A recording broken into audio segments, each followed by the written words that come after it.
fucking love this song. So who had a ray gun? No, fucktard. Not Ray Gun. Reagan. Ronald Reagan, 40th President of the United States. Whatever, dude. Reagan had to deal with all this same stuff in the 80s. Insurgents trying to overthrow their governments. Back then, the Afghans went crying to the Russians for help. Facts. This pisses Reagan off so much, his boys whip up Operation Cyclone and use the CIA to arm and train the Mujahideen. One of these CIA-trained badass Lawrence of Arabia SOBs who kicks the Russians' asses out of Afghanistan ends up being Osama bin Laden. Oh, snap. No shit. True story.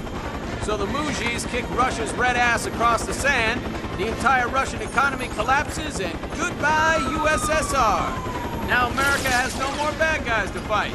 Oh, go America! It's your birthday! But in the meantime, Osama and his now well-armed Al-Qaeda brothers start screwing with everybody.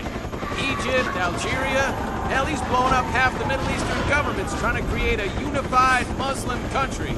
But here's the thing, the people don't want it. Why? Don't know. Maybe they like their lives how they were.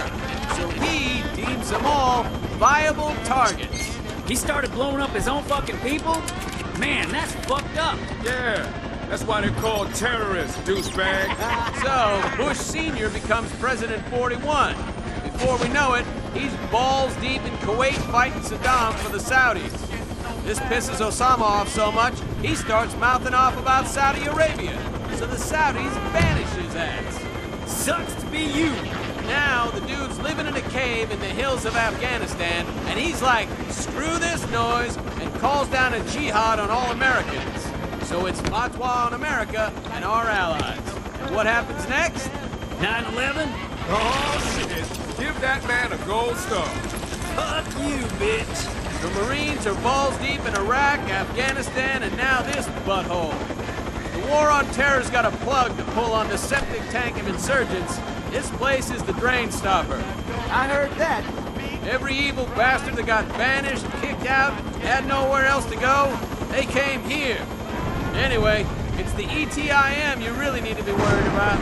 The ETIMs carried out the suicide bombings along the Zhanjiang border in China's backyard. And they don't like anyone pissing in their cornflakes. So China caught some of their leaders and executed them publicly via firing squad.